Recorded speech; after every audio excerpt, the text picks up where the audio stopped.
Hi folks, welcome to Between Awesome and Disaster. This is your host, Will Carey. Thank you for tuning in as always. I appreciate you incorporating me into your day.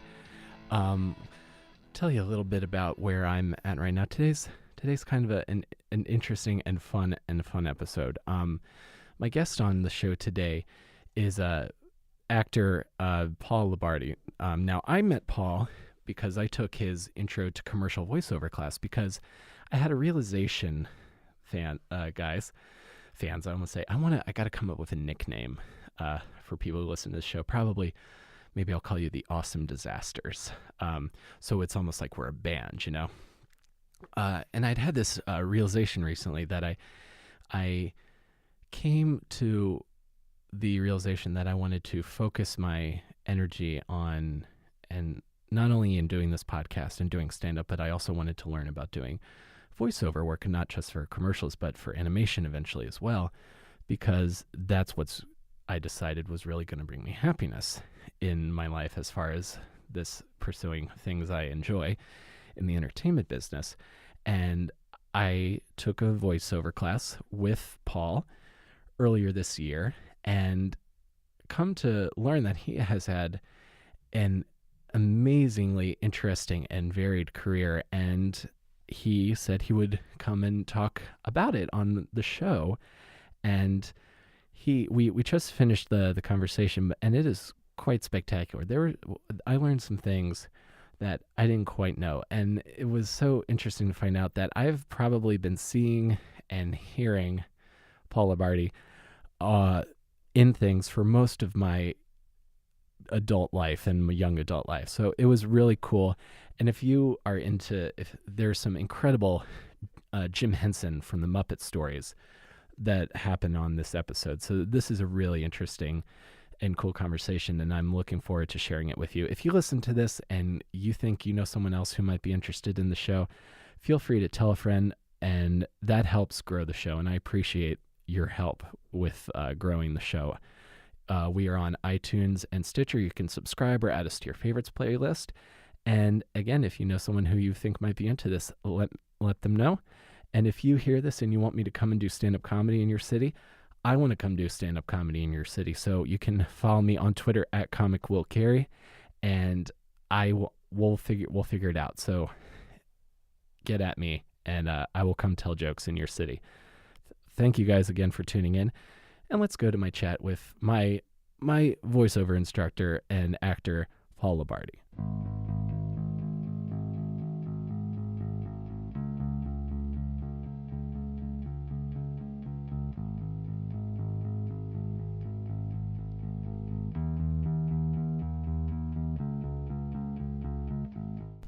At home I go into just an old analog mixer, and I use Blue Encore 200s. And I go right into a Zoom H4n, and then I just edit later. But these are the Michael Jackson Thriller microphones. Oh wow!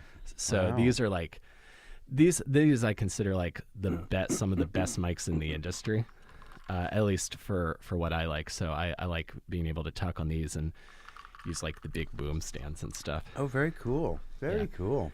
So I wanted to tell you this. You haven't seen my desk here at the offices, but I have lined up on my desk all of the different evolutions of Eevee from Pokemon.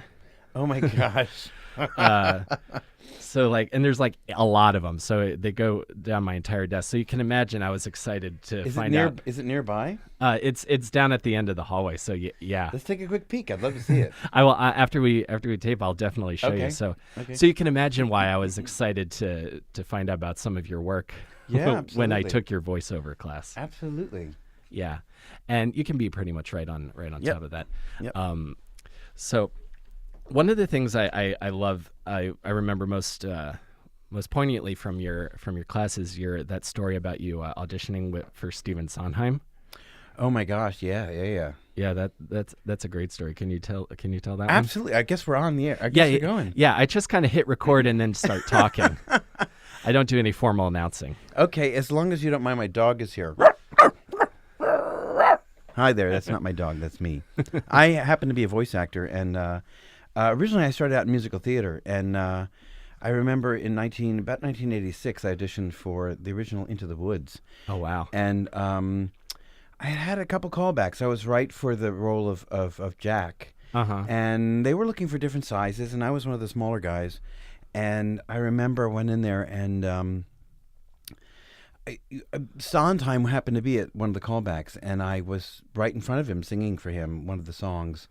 And I remember it became one of the versions of the song I had was an older version of it, but it became Giants in the Sky. And I remember I was trying to sing the song, and I'm staring at this man, and my throat just went dry, and I couldn't spit, I couldn't sing, I couldn't do anything. And he looked at me and went, "Well, you've been called back, so you must have some ability." So I remember he said, "Just stop singing." He said, "Forget the music and just say the words and give me the lyrics and just do them as a monologue." And so I started to say the words, "When you're way down small and you look way high and there's giants in the sky." And suddenly it became this incredible story. And then he said, "Now put the music back on it." And then I could sing the song, and suddenly I completely forgot who I was singing for. I completely got into the storytelling, and it taught me so much as an actor about how no matter what we do as voice actors, as singers, as dancers, we're storytellers. And that we must always remember that what we do is in part a story and a character, and everything is character-based. And we're inside all those characters, truly. And so it affected my life, and it affected the way I teach to this day. And it was a pretty extraordinary experience. I didn't get the role, but I really loved working and through that audition process. And it also taught me to love and embrace auditions. At the time, I had a hard time auditioning. I would go in there going, "Oh, I hate auditions. And I changed my vernacular, and I changed my wording, and anytime I said I'm so nervous, I'd say I'm so excited. I'm so excited about this audition. I'm so excited to go there. So excited to meet you. I'm so excited.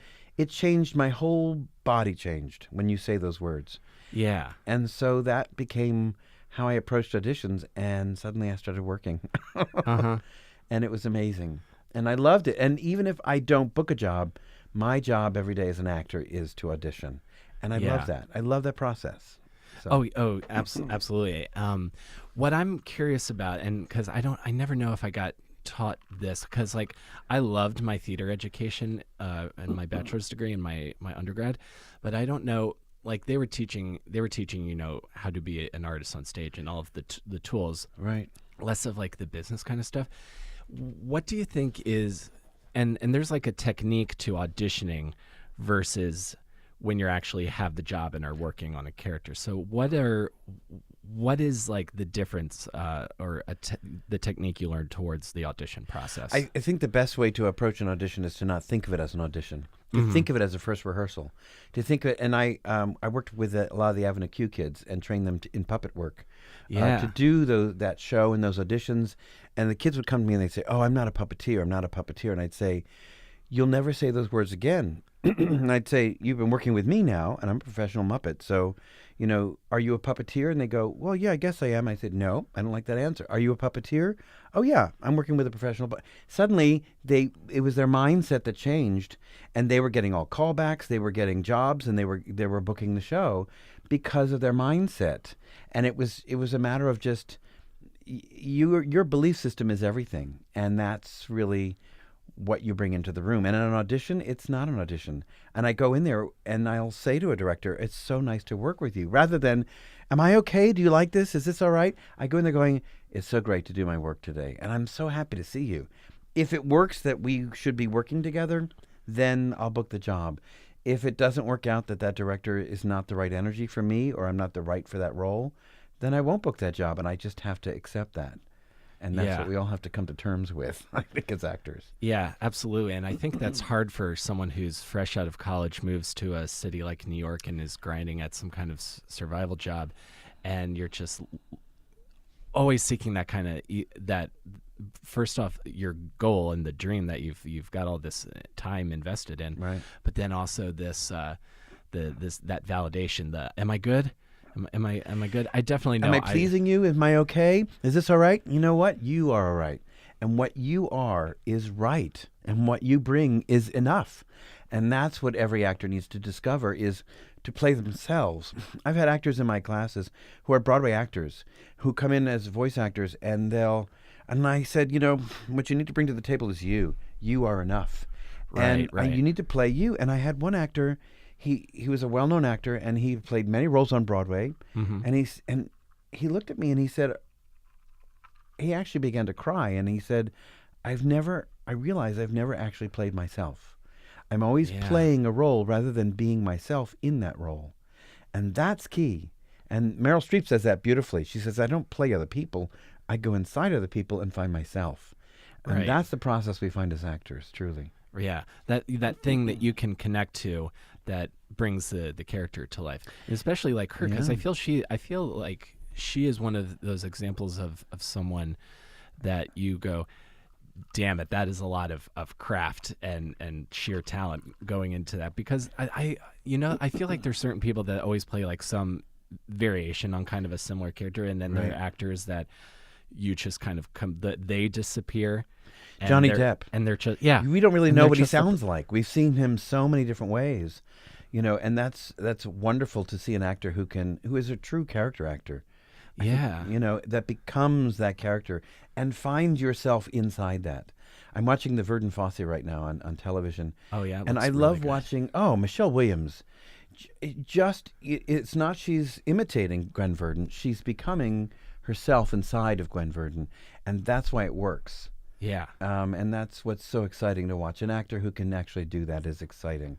Yeah. Yeah. Yeah, 100%. And I love the thing you said earlier about story, because that's really like the core of anything that I think you want to do in the entertainment business, especially. And I think that kind of gets lost. One of my favorite things, I was watching an interview with Akira Kurosawa, the Japanese film director. Oh, yes, of course. And the interviewer was asking him some sort of question like that. And he kind of talks, his answer was like, well, really, and I'm paraphrasing, of course, but really the core of it is story. Like, you can sit with a pen and pencil and come up with and imagine and envision a story that turns into a film or TV series eventually. And that's also especially why I've found myself enjoying like Japanese animation so much lately, is that there's the kind of, they have the kind of like stories and just the kind of thoughts of like, wow, I've never seen anyone in America do that, or maybe they have and they're just not allowed to make it. Well, the truth is with actors too is that we need to find the three sense kind of portals to walk through. Yeah. And that's your head, your heart, and your body. That was such a revelation when I took your class. was hearing that head, heart, body. Head, heart, and it's true. And many actors, well-known actors, are only head actors. They work from their head. They read their lines. They learn their motivation. They memorize and they say their lines. But then you have to go down to your heart, and you have to ask yourself, what situation is this? Is this really about me and my father? Is this about my mother? It's about my sister? What is this situation? And then you have to go to your body, because your body doesn't lie. It never will. Yeah. It gives you away. And if you really trust your body, where do I feel pain? Where do I feel joy? Is it my throat? Is it my neck? Is it my eyes? And that energy should be connected. And that's really what an actor has to find. And that flow allows us to find ourselves as actors, rather than trying to play a character, but actually being a character. And you're inside it because the character's thinking your thoughts. That's the difference.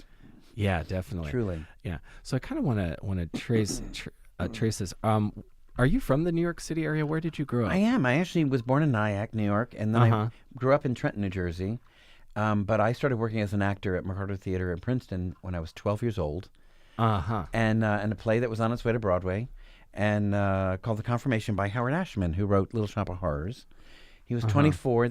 I was 12, and it changed my life doing that play. And I became a working actor at 12, and my parents really were not on board with all of that. Oh, really? No. What did they do? And also, how was Trenton? Because my idea of Trenton is that it's a violent Yeah. city. It's you survive Trenton, you survive anywhere. It's Gotcha. not as bad as you think.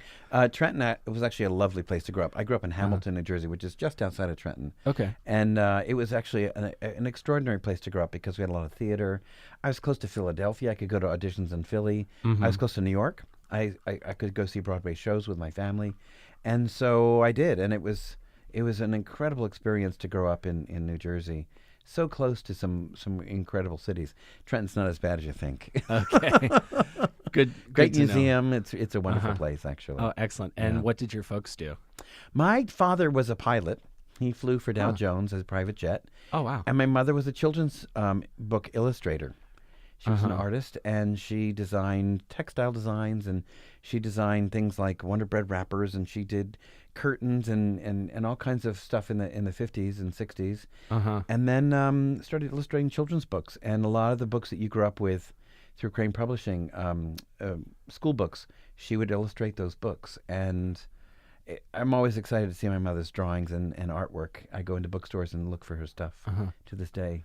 Oh, wow. I wonder if I've read or my mom read any books that she illustrated. You might have if you went to school in the 70s or 80s, you know, or even early 90s. You saw some of her drawings in a lot of your school books. Wow. Yeah. So I learned that your mom illustrated kids books I probably read, and then I learned that you voiced cartoons that I watched. Yeah. What a small world, right? I also I'm a puppeteer. I work with Jim Henson. Yeah. Back in the 80s. I started working with Jim in 84 till 90 when he died. Oh, wow. And it's interesting that a lot of the puppeteers today that work on Sesame Street never even met Jim.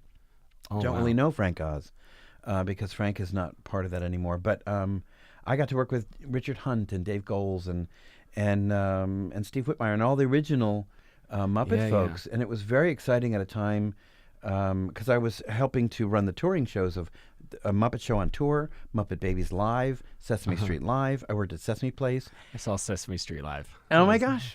And the cool thing was that we were in Langhorne, Pennsylvania, where Jim lived. So Jim and his family grew up right around the corner from Sesame Place. So I grew up knowing Cheryl Henson and Brian Henson and Heather. Heather was going to Villa Victoria, and I was working at Sesame Place. So her mother would stop by with Heather, and, you know, I'd watch our shows, and so I got to know Jane, and Jane brought me in for some puppet workshops. And then I started working with Jim doing body puppets. And I'd go to the Carriage House on East 69th Street, right near the Muppet Mansion. Most people don't know it's there, but it still is there. And that's where the headquarters for the Muppets were. And so I'd go into this little house. It was an old carriage house. And Jim would say, you know, how does this body puppet work? And I actually workshop Baby Snuffleupagus for Sesame Street. And he'd say, okay, what do you need inside the costume? Okay, can you roll? What happens if you roll on your back? Can you jump in this? What does that feel like to you? What do you need in this? Does that hurt your neck? You know, and he would bring me in to work on puppets, and I would workshop puppets for him because I was a dancer originally. And so it was really exciting to work with someone who was so creative, yet was not a taskmaster. He wasn't somebody who told you do this and you do that. He'd say, what do you do? And what can you do with this? And he'd hand you a puppet and say, how does this move for you?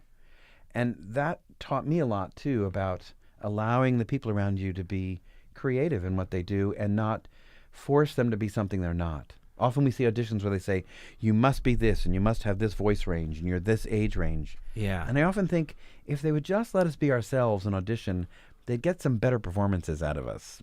You know?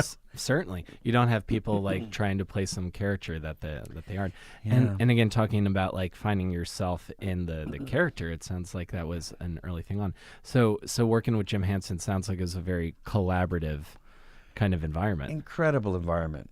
And I still see Frank Oz at my gym. Oh, wow. But He lives in New York? he's been here lately. Yeah, he works a lot here because he directs a lot. Oh, cool. So if he's working like in Queens doing a correcting film, I'm in the movie The Stepford Wives, which he directed. And I remember he would give us notes with little papers that used to say Yoda says. So yeah, I've known him as a director and I've known him as a puppeteer as well. So Yeah. quite an extraordinary man with an incredible vision for what the Muppets really is and should be. Truly. So That's amazing. And Brian Henson, I don't know if I would ever meet him, but the Muppet Christmas Carol, the first Muppet thing that gets directed after his dad dies, Yeah. I think is an absolute triumph, and I watched that multiple times every I watch it every holiday year season. too. I got to tell you. Yeah, I And love Richard it. Hunt also passed away just before the making of that as well. And the Yes, he film is did. dedicated to Richard Mhm. and to Jim. And they were both Statler and Waldorf originally. Yeah, And so when we lost them, it was interesting to hear those voices taken over, or those characters taken over. I don't think of them as voices. You think of them as real characters. So Well, oh yeah, Truly. because not only just because I connected with those characters like from such an early age, and I was thinking about this also, like how senses are so closely tied to memory. Like you remember in Ratatouille where he takes the bite of the ratatouille and Of the course. critic transports back to being a kid, of course. and that's why he loves it so much.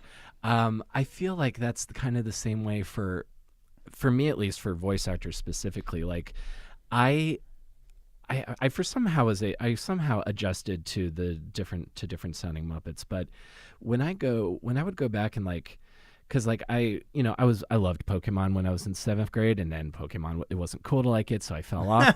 And now that I'm 30 and I don't give a shit about what anybody thinks about what I'm into, I'm back in. So I was like, they're still doing them, so I guess I'll watch. And it was like, and nothing against Sarah Nanachani, because she does a great job as Ash, but like it was hard to not hear Veronica Taylor as Ash. Yeah. Because my memory is just so tied to the sound of that voice.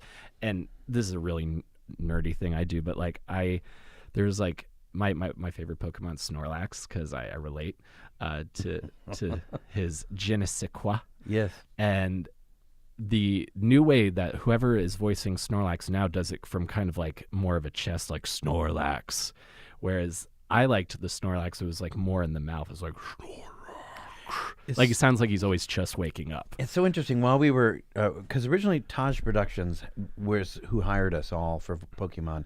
I go back to the very beginning of Pokemon, and then when 4Kids took over, I guess about 2003 or 4. That's when some new kids came in, and they were college graduates, and went, "Oh, we're going to fire everybody and hire our friends." I got through that, but some people didn't last, and they replaced people. And since then, they've recasting, and they kept saying. Taj kept saying, "You can't recast these voices. Kids know the difference," and it's true. And you're proof of that, because it was really bothersome to us that they were trying to replace voices because they wanted to work with their friends. So that was an unfortunate thing for 4Kids to do. Yeah, that's the business side acting again. That's like in Ed Wood, when Ed Wood and Orson Welles are talking about they're always trying to cast their buddies even if they're not right for the part. Yeah. I wanted to trace this. So you were like a working actor at 12, and you're surrounded by the arts. Where does puppetry start for you? Because that was something I was interested to learn about you. Back in when Sesame Street first started, I fell in love with the Muppets immediately. So I started building puppets, making puppets instantly, and I knew that my path had puppets in it. You know, it's interesting how dreams are in our life. Dreams are like weeds; they don't go away. And I think you either fight your dreams or you live your dreams. Yeah. And I think that's just one dream that I just embraced early on. And I've always been doing puppets, and I still do. I mean, sometimes I'm watching TV and I'll just say, "This is boring." I'll go in the other room and start working with the puppet. You know, it's just part of who I am, and I love that work, and I love helping others to learn that work too. Yeah. It's always been part of me. But the first time I think was professionally was really working at Sesame Place in Langhorne, Pennsylvania. And what was the job at Sesame Place? I was hired as the dance captain there, and then I knew I wanted to get on the Sesame Street live tours, and instead they were starting a new show called The Muppet Show on Tour. So The Muppet Show on Tour started, and in that show we had live puppets besides body puppets. So I got to puppet Robin the Frog. "Hey, Uncle Kermit, it's Robin the Frog." And part of and it was just really exciting to play some of the puppets as well as the body puppets too. The Muppet Show on Tour was a pretty extraordinary show. It didn't last long, but it was really cool, and the puppets were unbelievable. It was not as popular as Sesame Street Live, but it was kind of a hard audience to find because Sesame Street Live has kids. Yeah. Muppets were an older crowd, and it just didn't draw in the crowd, so it didn't last as long. Yeah. It only lasted about 2 years. But Bill Beretta came out of there. Mhm. Bill Beretta was one of the puppeteers that was hired from Sesame Place to that tour, and now he then did Muppets Tonight, and now he's one of the Muppets. So Uh-huh. yeah, Oh, wow. it all just kind of evolved from Uh-huh. Sesame Street and loving Sesame Street as Yeah. kids. And how old were you when you were the dance captain at Sesame Place? Just about 19 or 20. Okay. About 20 years old. Yeah. So that was like Yeah. just out of high school. Yeah. Well, that was 84, 83. Uh-huh. I graduated high school in 81, so Right. yeah. So Uh-huh. You yeah. dance also. Is there nothing you can't do, Paul Lamar? dishes. I'm not good at dishes, but but I play piano. I'm also a pianist. Uh-huh. And that affects the way I teach voiceover and the way I teach. And that way I voice direct. I also direct audiobooks and authors. I work with Author Direct Audio, which directs authors in their audiobook reads. And authors are not actors, so we have to really show them how to do mic technique and how to work. Sure. Do the basic work that we do at a microphone. Yeah, 100%. Talking about not fighting dreams, that's probably what led me to your class, was like finally just realize, again, not caring what other people think about the things I'm Yeah. into. So I'm like, okay, there's like years of anime that I haven't watched. I'm going to watch it all. Yeah, why not? And then I'm like, oh, well, someone's got to do the English versions for these. That's probably a thing people do. So again, just finding like, instead of like chasing this like blanket idea of stardom or career success, working with what I'm interested in, Yeah. which has become voiceover in the past couple years. Okay, so you're the dance captain at Sesame Place. So the idea is to get onto the tours. And are you still living in New Jersey at the time? I'm still living in New Jersey, going back and forth to New York, and then I got to be dance captain. And then I got to go. I got on the tour, and I was Baby Zucchini on the Zucchini brothers that used to shoot themselves out of cannons. Mm-hmm. And I was not a gymnast and not a roller skater, but I was doing both of those. Uh-huh. And I got to be friendly with Jane Henson, and Jane noticed that I was also good at doing puppets and puppeteering, because just beyond body puppets, but hand puppets and lip sync and creating character. And so she started bringing me in for workshops, puppet workshops that she used to have at the Carriage House in Manhattan. And she started saying to Jim, you need to take a notice of this guy because he's good. And that's when I met Jim, and that's when I started working more with Jim directly. And I remember we had worked on Sesame Street, several puppets, and he said to me, I said, we worked on, Baby Snuffy. Is it, can I have this character? And he said, I have to tell you no. He said, there's so many male puppeteers on Sesame Street, so many male characters, Big Bird, Grover, Bert and Ernie, they're all male. We have no female characters except for Prairie Dawn and Fran Brill. So he said, we need to bring in a female puppeteer, and they brought in a wonderful puppeteer, Judy Sladkey, and she took over that role. I actually stood in for another puppeteer, Fred, who was playing Barkley the dog, and I stood in for him. And he said, but don't worry, I have another project coming, and another character that's perfect for you, and it's coming. Just be patient. And he died about 3 months after that. Oh no! And at the time, I was so hurt and so angry, but that was about me. Sure. But the gift that gave me was, I have these dreams to this day. Every so often, every few years, I'll have a dream, and Jim will come to me in a dream and say, I have this project for you. Come on in. And there's these cool puppets and these cool things, and it's just the most exciting dream. And to me, it's just my own psyche just telling me that there's always another place to go and another door to open, and there's something else coming in your life. And I think that's one of the great gifts that Jim always did, was to say, keep dreaming, keep seeking yourself out, because it never ends. It's always expansive, and we're all connected. He used to, if you ask Jim Henson why he created the Muppet movie, he would say to create world peace. And he wasn't kidding. He was in a time when Vietnam was happening and all these terrible things were happening, and Watergate and all this awful things in the 70s. So he created something that kind of brought everybody together, brought family back together. Yeah. We all sat and watched the Muppet Show together. And he really succeeded in doing what he did. And he kept evolving too. And so he's just encouraged all of those that have ever worked with him to do the same. Just keep finding yourself again and again and again, and keep evolving. That's I never heard him say that, but oh my, I wish he was here so I could tell him thank you for that, because We can thank him anytime. because man, that's beautiful. It's like there's no end. Well, there's one ultimate end, but there's no end to, like, when you if the dream, if a dream happens, maybe that evolves and it turns into something And I else. can help pass that on to your dreams too. So I think it doesn't end. I think we're all connected, and I think if we keep discovering and following our dreams, it just really, it's never ending. Yeah, I think so. So when Jim died, was there a moment of, oh, what do I do? So now I've got to find out what to do. Oh next. yeah, there was a period of anger. I was angry because he died of an aggressive infection. Right. Well, and that could have been prevented If he had gone to the hospital sooner. Yeah. He was a Christian Scientist. Right. So he didn't go right away. They didn't tell the public that right away.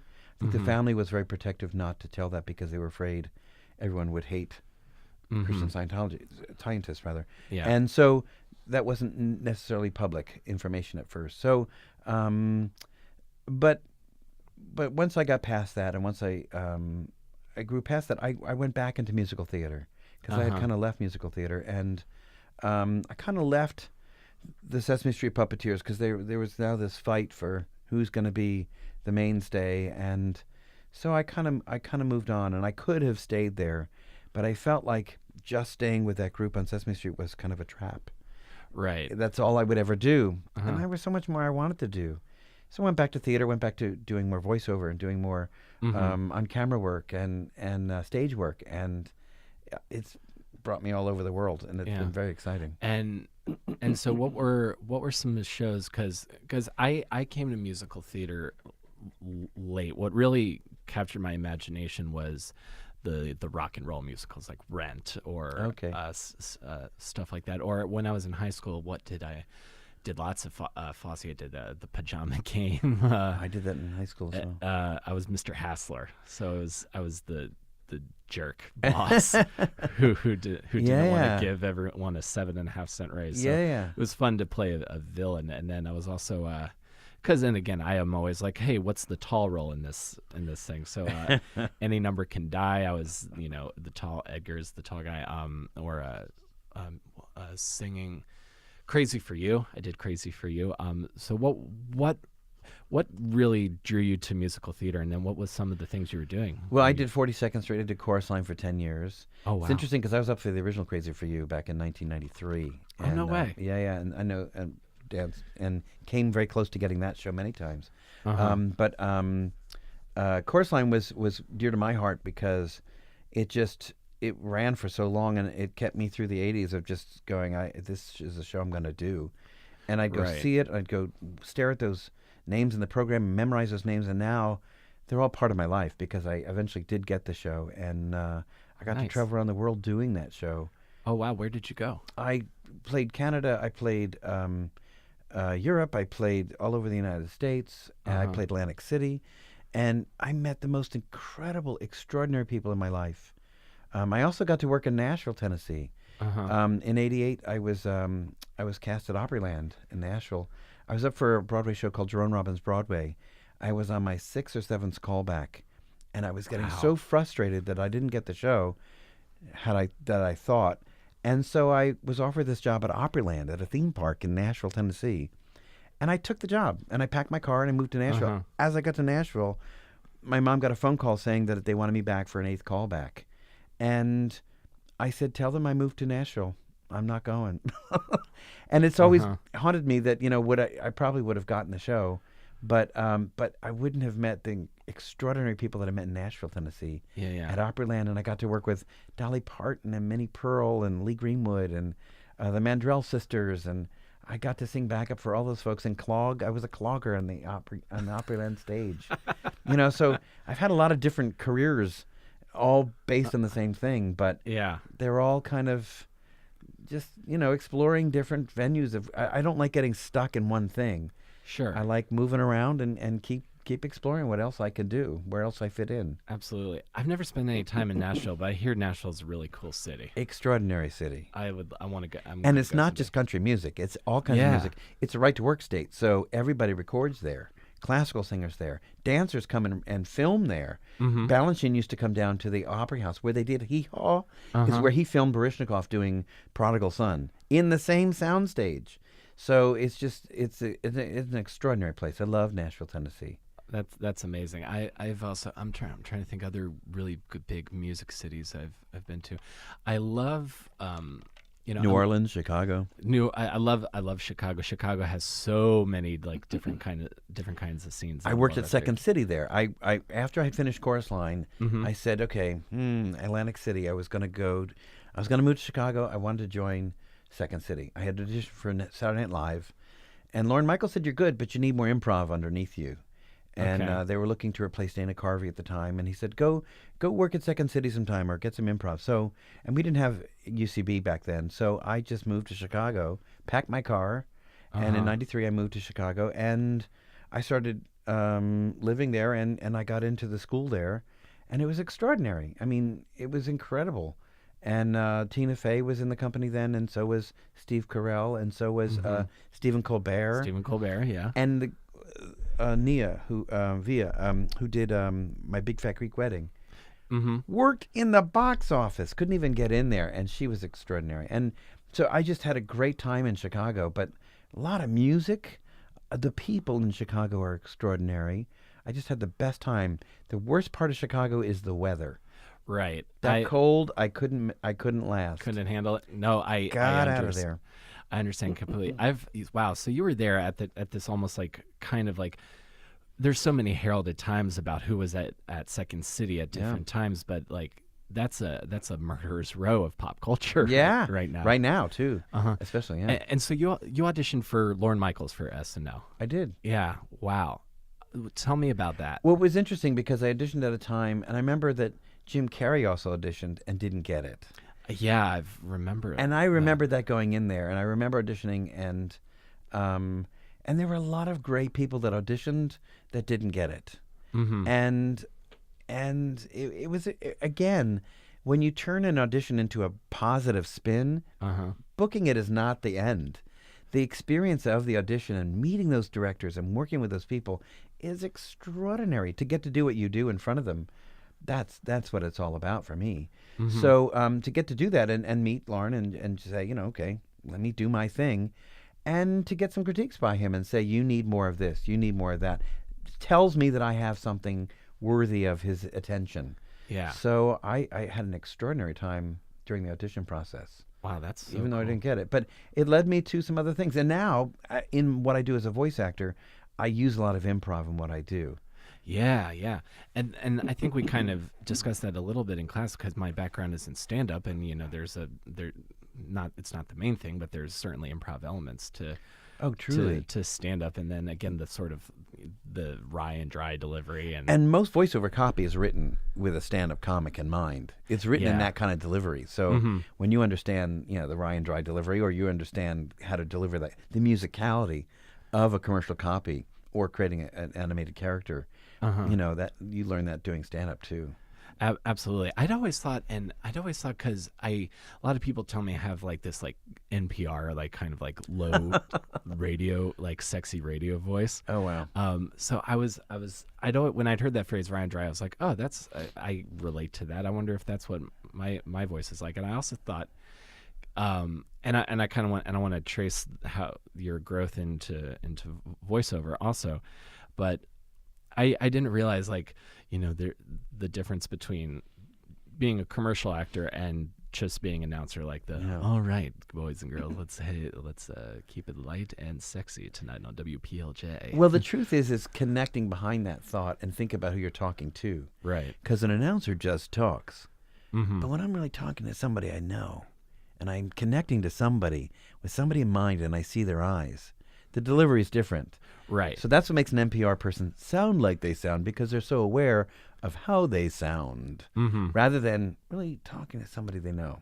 Yeah. That's the difference. Yeah, that's why I like podcasters like Mark Maron. I don't know if you ever listened to his, but his monologues, he's always like, he's basically decompressing everything that's on his mind in the first 10 minutes of each episode. It's fascinating to listen sometimes because he's gotten to like when he's had like bad breakups, he's almost tearful on the mic. It's fascinating character study of a human. That's kind of why I like doing this, because like this kind of an interview is not like a magazine QA article or like a news interview. Yeah. I feel like we're just kind of having a conversation. Yeah, totally. So you're in at what point do you get into New York? Being 12, the play that I was coming in, I did that play that came into New York. It went to Philadelphia, it went to Boston. It was called The Confirmation, which starred Herschel Bernardi.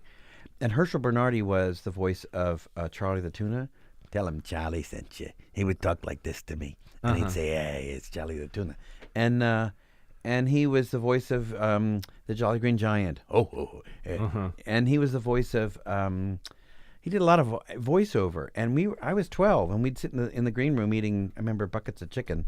And he'd say to me, you're a really great mimic. He would give me something, and I'd imitate him. And I loved imitating his Charlie the Tuna. And then, so he said, one day you're going to be a voice actor. So that was always in my head. Yeah. That as an actor, I will always work, and what my mainstay would be being a voice actor. Between films, between shows, and that always completely became the truth. And that's what, spurred me on to say I'm going to be a voice actor. And I was a little scared of it for a few years. And once I finally came back from Chicago, I said to a friend, I said, I really want to get into voice acting more. I've done a lot of puppet work. And she said, no, you don't. I said, what? She said, if you wanted to be a voice actor, you would be one. But you keep saying you want to be one, but you're not. And that terrified me. And I went, she's right. Right. Within a week, I was in a class. Within 2 weeks, I was already working on my demo. Within 3 weeks, I had already gotten a manager. So it was really exciting to go, you know what? You need to use all my training as an actor to keep going forward as a voice actor now. So I've embraced that for, 20, 30 years, 30 something years. And it's really been exciting. Yeah. So and now this is the question that's also / career advice when when you started going into voiceover, did you start with commercials and go to animation, or what was the process? I knew I wanted to be in animation, and one of the first jobs I auditioned for was Pokemon, and they loved me right away, and they auditioned me to play Ash, and they liked this character, was kind of here, and they went, we love this kind of gruff character you have. And so they started moving me around, and they said, how would you sound as Meowth? And I kind of create a Joe Pesci kind of thing. And they liked that. And then they moved me around. And then I the money wasn't good, I got to tell you, in the beginning. And so I stepped out of it for a while and came back. And when they were creating Professor Elm, they said, we've had you in mind, and will you come and do this role? I said, absolutely. Yeah. And so I went in and I worked. And, close friends in the business, or at the time, was Stuart Zagnett, who was playing Professor Oak, and I play his protege, and he's a wonderful, wonderful man, a wonderful actor that I respect so much. And we played, protege of Professor Oak, so it was because Professor Elm is, he's so like if Professor Oak's like the first professor in the games and anime, I believe Professor Elm is like, Chikorita, Totodile, and and Cyndaquil. Those were the starters during that season. God, I'm so tired. That was one of the first jobs I booked. Was Pokemon. Yeah, and I went to the audition and booked it right away. And that really, I started there, and then I started going into more commercial work, and then I started booking, like I did all the Claret and Clear commercials. And I did IBM, and then I did a lot of on camera at the time too. I was the New Jersey Lotsie man. And I was the Snapple guy. I was the one that replaced what was her name? There was a woman, the Snapple lady, that got replaced. Oh, was that the woman with curly hair, and like the idea of the commercials was people would like write in like, I love Snapple so much, I'm not lying, and then they're like, well, we'll see that, and then they come out and take a lie detector test. And she actually was an employee of Snapple, and I replaced her when they got rid of her, and everybody hated me. Not me, but they hated that they got rid of her. So, Sure. So, but It's like if they got rid of the Honey Bunches of Oats lady. exactly, and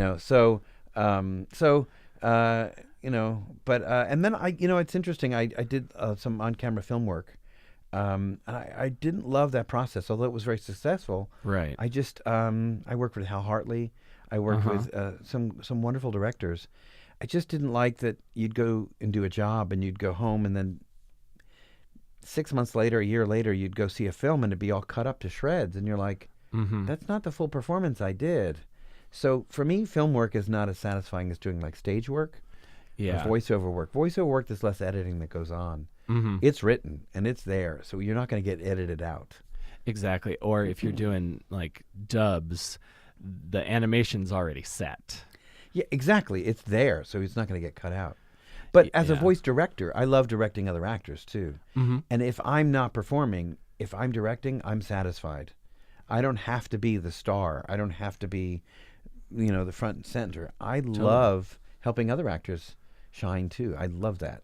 And that, I think, comes from the camaraderie I got from musical theater. It's all a family. It's not about any one performer. We all work together, like Chorus Line. Yeah. We all work as one, and you create this full piece together. It's not about any one performer. It's all of us together. Yeah. That's kind of the impression I always got, like, anytime they do like a documentary on Rent or something, because I'm like, Anthony Rapp, if you're listening to this, I want you on. There's it, like, so like film shoots to me were always kind of felt like camp. Like, you have fun at camp, but then everyone goes their separate ways. Right. And then next summer, people change. If the thing has changed, kind of, which is the final product. Right. But musicals always feel like, this is a crew, and like we're gonna support each other, and we're gonna get through this thing, because it's like 8 shows a week on Broadway, right? Yeah. When we were in Atlantic growing. City, we did 12 shows a week of a Chorus Line. 12 shows a week, 1 day off. You work 6 days a week. And 2 shows a night. It was not a matinee and a night show. You had a 6 and a 9 o'clock show. Couldn't be cut at all. It was intense, and we did that for a year. And it was intense, but we loved every moment of it. It was great. And, you're young, you're happening, and it was exciting. Performing is performing, and I think it just feeds us. That's what we have to do. I think so. That's why I can work and record this, and then work in this on other people's podcasts like all day, because it's just I live for this stuff. Yeah. What are some things that you did the voice direction for that I might not know about? Like how did you go from acting into directing? I was working on a series called Pinky Dinky Doo for Disney, and they were helping to create a new animated film for Disney. And they asked me to work with some Broadway folks who were auditioning. And there were 2 people, I don't necessarily know, I should say the names, but Betsy Wolfe and Josh Gad were both Broadway actors. And I was asked to work with them. And so I started working with Broadway actors, training them to do Disney work. And we were working on The Ice Princess, which became Frozen. Sure. And I got to go into the studio and start to work with them, and I realized I really loved helping actors find themselves within a character. Yeah. And so through that process, I began to realize I could do more voice direction. So then I started directing, doing some audiobook direction, and I really wanted to do more animation voice directing, because it's just so exciting. And then, of course, I teach classes, and I get to direct so many actors every week. Every night of the week, I'm in class with actors, voice actors, helping them find themselves. And it's not that I find just people on the street. I work with great actors, TV actors, film actors, Broadway actors, and watch them really grow into great voice actors too. Yeah, so. And absolutely. And I think you're an amazing teacher, because I thought, like, okay, I went to college for 4 years, education done, nothing, no other information is required. I got it all done, and I read so many stuff, like all those, like Prepare to Live in New York City kind of books, that for the longest time I thought anyone who's trying to teach you in New York is going to scam you in some way. Oh my gosh! And then I had enough of my friends who comedian friends who do voiceovers as well say, no, Yeah. you don't have to think like that, and you should check out Actors Connection. They're legit. And then I did the one class with you, and I feel like I learned as much, if not more, in 3 days about the craft, and actually learning that there is craft to doing commercials. Oh, truly. Like, I don't, if I could go back and talk to my 21-year-old self, who was like really steeped in like punk rock and Fugazi and all that stuff, and crying sellout at everyone who's more successful than me, I would say, you know what, there is art to doing commercials. It's not just all kabam, pow, spray cleaner. Or fool people, yeah. Yeah. We're creating art. That's the way I look at it. The work that we do is art, and it's like mini films. People say, "Oh, I hate commercials. I hate commercials." I hate commercials too when I'm watching YouTube and it pops up in your face. But to see a great commercial, we all love to buy things. Yeah. I said to you, "You want to go shopping later?" Yeah, let's go shopping. Love to go shopping. When we know we're being sold something, we love to watch something that we want to buy, a car ad. When commercials are done right, they're brilliant. And to have great actors working on them, and not just voices, but actually great actors, that's the highest level of commercials. It's extraordinary. Yeah, I agree completely. Open my eyes. Some other things I'm curious about, and this is leading into when I have the money, I will take your animation class, because that's what I found. What I really want to do is I don't know how to get an agent or any of that stuff, but I know that I want to do animation. I want to do animation. What so you did Pokemon, and what were some? Did you have someone that taught you like animation techniques and what certain studios look for, or did you just kind of discover that? I took several classes. I took classes from a lot of people, and a lot of fellow actors, and a lot of casting directors. I took many classes, and I learned as much as I could from everybody. And even when I was in Chicago, I learned while I was there. In Nashville, I was learning while I was there. So I've learned a lot from a lot of different sources. And I learned a lot from Jim Henson, and I learned a lot for creating character. And what I learned mostly is having talent is a gift. We all have talent. Right. Having skill sets is everything. What you do with that talent and how you handle your skills, that's what makes you the actor, and that's what sustains a career. Yeah. So if you might book a job because you sound or look like somebody, but to actually book, that takes some skills. Right. So building those skill sets is crucial, and there's a lot of coaches out there that they're technicians, and they're great, but they're not acting teachers. I'm different in that way. I don't consider myself a voiceover coach. I consider myself a voiceover acting teacher. And my classes I don't do one-on-one. I don't Skype. I teach group classes with everybody in the room, learning from each other, watching each other, and encouraging each other. I'll say, what did you think of that performance? And what did you hear? Not just my opinion, but everyone's in that room. Their opinion matters. Yeah. And then we all start to learn together. And that's what's exciting about, learning. Yeah. And definitely like the being in person aspect of it is so important, because it's hard to you can't really learn. You can maybe learn and take notes over Skype, but like actually being in a room with people that also want to be there, and you're hearing it and seeing and seeing it and experiencing it as well. Yeah. I think it's absolutely critical to the form as a whole. One thing I didn't get a chance to ask you in class is we talked briefly about like the various like voice acting styles for like Nickelodeon's, like maybe a little bit more up here, a little like wacky, zany kind of stuff. Yeah. Whereas I can't remember what you said about Disney, and like that. Disney characters are very bright. They're bright-eyed. Yeah. Very forward in the mouth. Right. DreamWorks, the characters are a little further back in the mouth. They say things that you would never hear in Disney. With a Nickelodeon, there's a lot of change of energies. I'm inside my head. Now I'm external. Now I'm internal. Now I'm over here. Thinking this thought. Now, here's a thought. Now I have this one. So it's you're like not a G version of being Golem. Yeah, it's not it's not schizophrenic. It's just that you're going internalizing and externalizing your thoughts. And that's what most voice actors miss in all of voiceover, is everything is external rather than internalizing a thought, or this is it. This is what matters. You're inside someone's head when you're in that internal energy, Yeah. rather than trying to project out and letting the microphone do all the volume for you. That's it. Yeah, absolutely. That's Yeah. something that I found very freeing when I, even just compared from stage to film, because, stage you want to play to the back of the house, but like film, you can kind of be like right here. And it's like, or especially if your voice, you've got like your voice in your head, and it's like, it's much. Film is about the eyes. Yeah. Stage is about the body. Mm-hmm. Voiceover is about connecting all of those, head, heart, and body, in just sound. And you can't neglect any one of the three portals. You can't neglect the body. If I talk like this and I don't move, you hear it. But Yeah, if I you talk sound like more this tense. and I move, it's so simple. Uh-huh. And our job as actors is to make everything sound effortless and easy. This is so simple. It's not. But that's what our job is. And that's what a dancer does. That's what a musician does. A singer, you make it look so easy so that everybody watching goes, oh, that's easy. I could do that.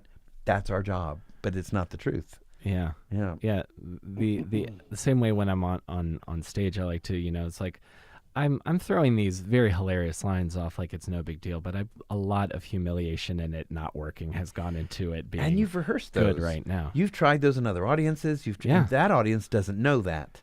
And that's okay, as long as you deliver it in a way that they don't know that you're creating it in this moment. It works. Totally. Absolutely. Have you ever directed English dubs for anime at all? I've not directed those. It's funny because there was a point in Pokemon where they wanted to move me up as a voice director for Pokemon. But again, the money was not good, and at a time when I was starting to get Disney and other things, so I kind of turned it down. They also had some of us writing some of the translations. Some of the original actors were actually writing those translations, and that was interesting because often when you're doing Pokemon, you don't see the script until you're reading it. Right. Because there's something called Digimon that was out there. And I remember Digimon. There were moles in the cast, and they would go and call Digimon and say, here's the new character, here's what he says, this is what she sounds like, and here's the new names. And they would sell this information. Now they can tweet it out. But sure. So they were very careful with letting us see the scripts. Until we were speaking, you didn't know who you were talking to. So you saw the script, and you go, record. And then you're matching the lip flap. Uh-huh. It's a tricky process. And there's beeps in your ears because it's ADR. So it's replacing the dialogue. So you're hearing 3 beeps, where the 4th beep would be is when you start speaking. Okay. So there's constantly beeps in your head whenever your dialogue is coming up. So it's a little nerve-wracking until you get used to it. So it's a while of adjustment. Wow. So yeah. And then you have to basically match up.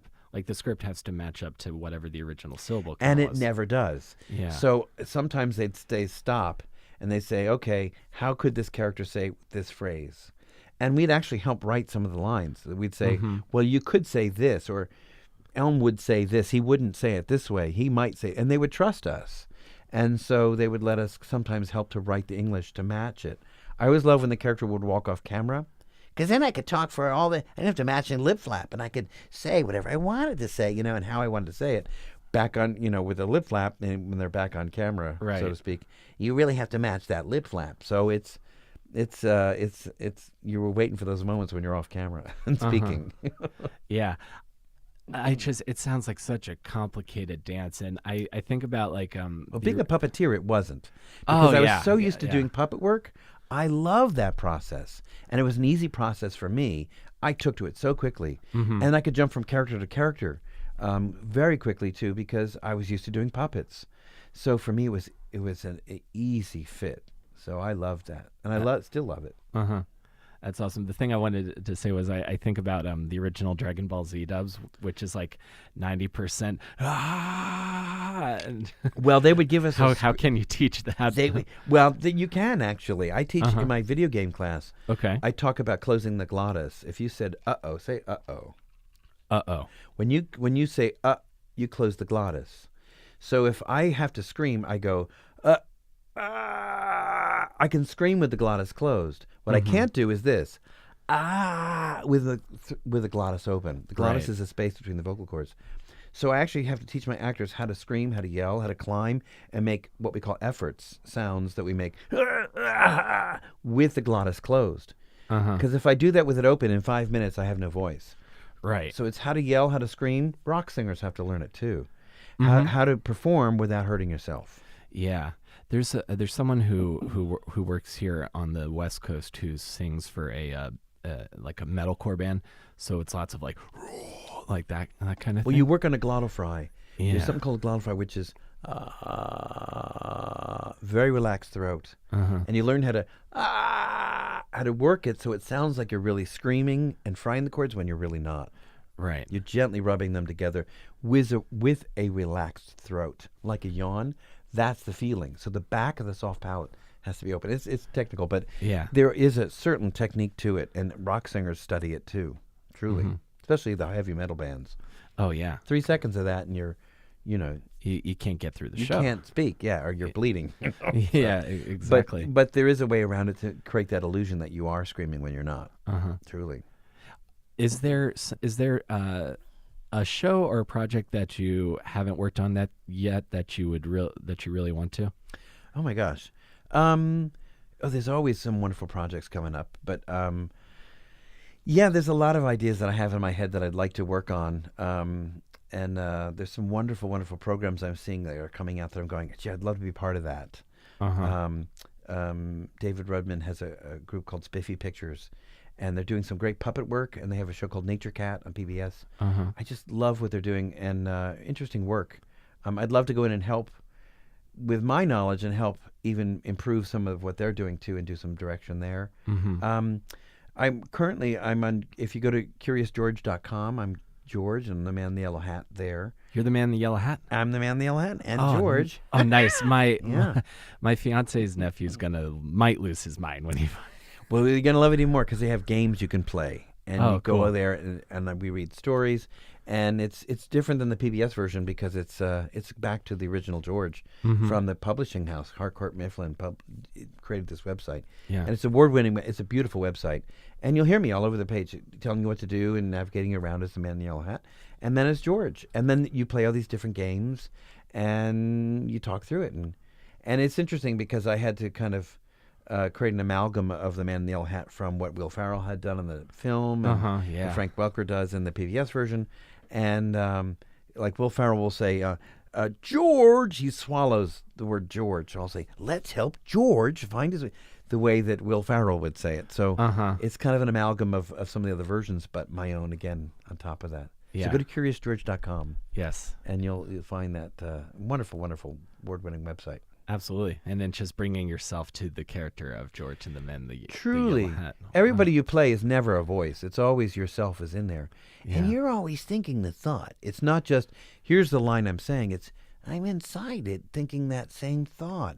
I've also done the Fruity Pebble commercials. I was, hey, Fred, it's Fruity Pebbles. It's my Fruity Pebbles.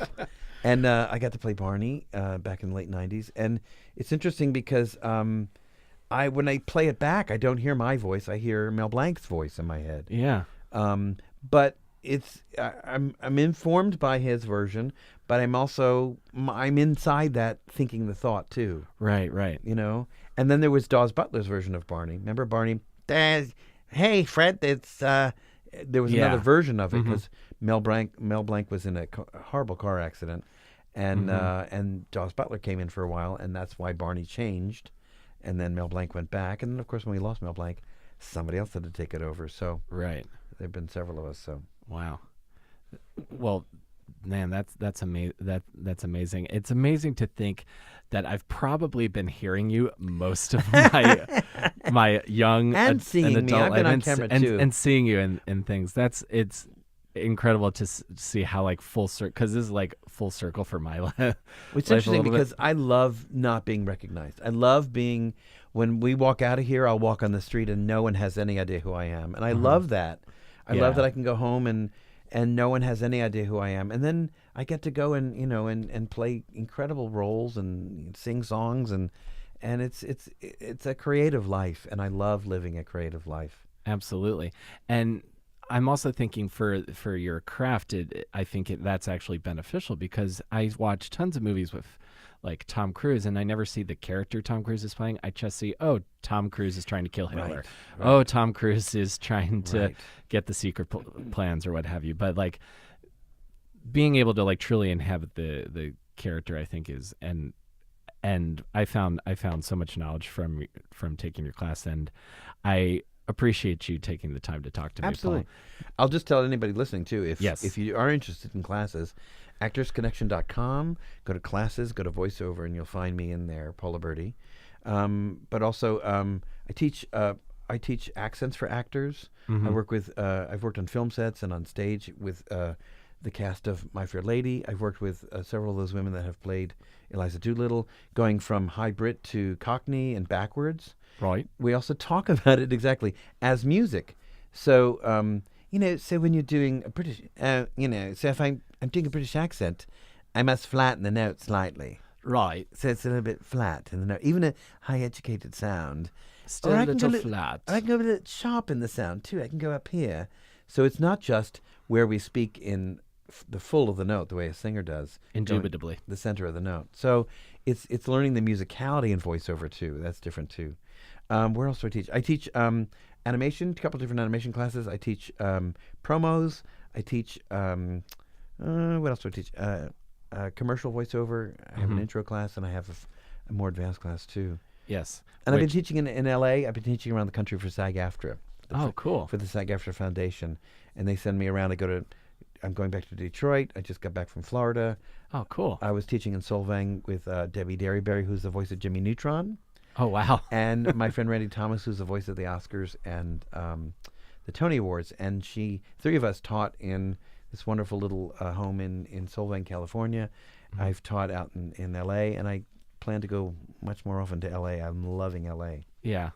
I've spent a very brief amount of time out there, but some of my favorite shows get dubbed out there, and some of my favorite voice actors are all out in LA. So yeah. I've got plans for getting the English dub cast of my favorite shows. Yeah, just going out there, spend a couple months out there, and just do a bunch of podcasts. You'd love it. Oh yeah, absolutely. Because so many of my friends that I remember from like the open mic days that are like on TV now, like Adam Conover on the show Adam Ruins Everything. Okay.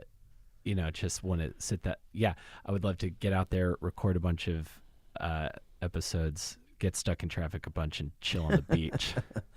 Yeah. This has been great, Paul. Thank you. Yes, absolutely. Thanks for having me. Absolutely. I appreciate it. And I will see you for animation class. I will see you soon, very soon. Sounds good.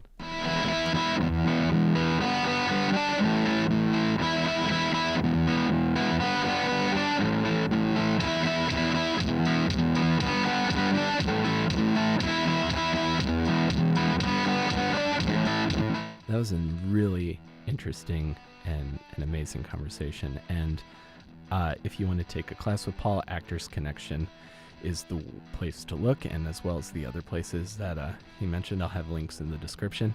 I'm going to take a class with him, and I'll sign off on my experience. I found it quite informative, the class I took with him, and enjoyed it quite a bit. So if voiceover is something you're interested in, I would recommend taking a class with Paul. And guys, that's the show for this week. I'm still processing some of the stories that Paul told me, because I thought it was really, really interesting and fascinating to hear him talk about some of the experience he's had over his career in show business. So I'm going to continue to process that. That is the show for this week. I appreciate you guys listening. If you enjoyed the show and want to tell a friend, that would mean so much to me. We're on iTunes and Stitcher. You can subscribe, add us to your favorites playlist. I'm on Twitter at Comic Will Carry. You can follow the podcast on Twitter at AwesomeDPod. And I will come and do stand-up in your city. If you and a bunch of your friends want to see me, we'll make it happen. You can get at me on Twitter at Comic Will Carry. Thank you guys again so much for listening, and I will see you next week between Awesome and Disaster. Take care, everybody.